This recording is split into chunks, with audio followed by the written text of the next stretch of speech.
All right, welcome back. 8/11. We don't yet know what role racism may have played in the murders at spas around Atlanta, but here at home, a new report is sounding the alarm on a huge surge in white supremacist propaganda popping up throughout the suburbs. Take a look at this map of incidents.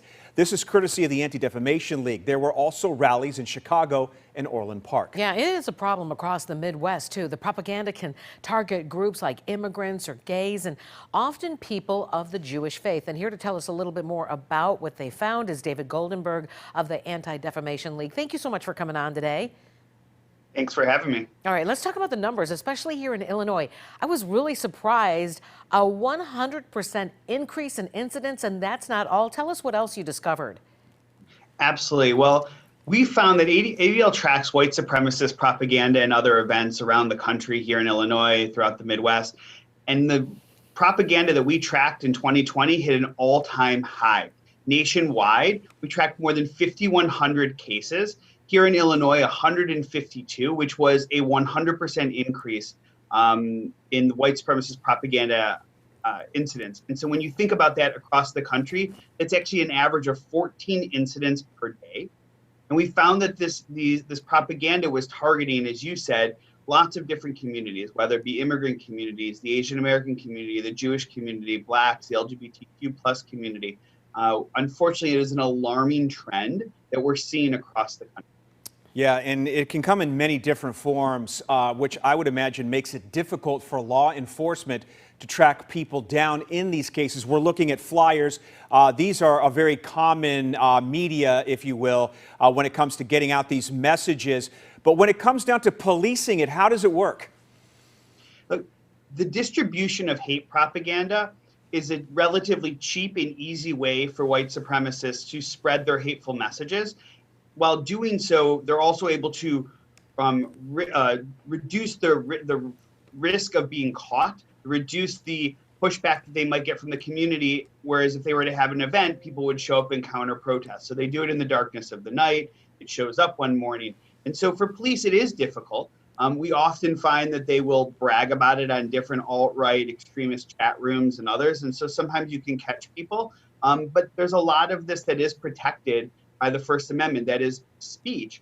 But at the same time, when they're committing acts of vandalism by putting a sticker or a flyer up on the place where they're not supposed to, or using them to intimidate individuals, and we can prove that it's intentional to intimidate, there is some possibilities of law enforcement taking action. And the intimidation is not only in person, person to person or group to group, but it takes place on social media with the bullying as well, does it not? Absolutely. And social media has become a cesspool of hate in many different ways. It's changed the way we communicate, but it's also changed the way that extremists communicate. We saw the events of the insurrection of January 6th of the Capitol. A lot of that was organized online. You heard extremists capturing people, organizing people, motivating people, bringing them together, and in ways that you've never seen before. You don't have to find a meeting of extremists anymore to find people who share your extreme ideologies. Instead, you can connect to them on the internet, not only in your community, but literally around the globe, which creates a whole new layer of challenges in cracking down on extremism. Some might argue that the proliferation is in part because of apathy towards those who are committing these, heinous acts. If someone does want to make a difference, if they see something and they want to say to law enforcement or to somebody else, hey, here's what I found, or here's what I've noticed, even if it's something very small, what advice do you have to them?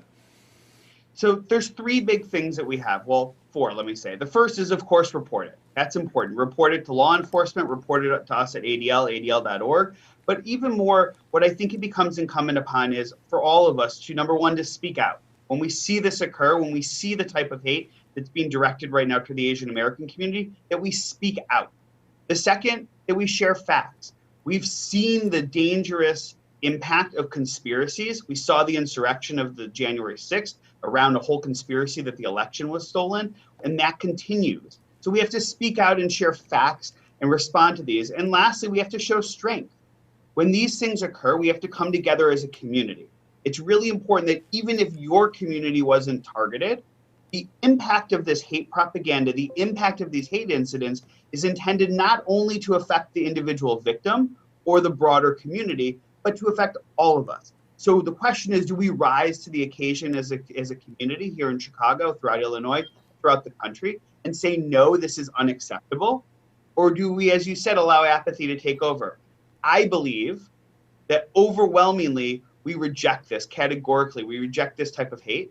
And that's the type of action we all need to take. We got to leave it there. David Goldenberg with the ADL. David, thank you so much for your time this morning. Thanks for having me. All right, 8-7.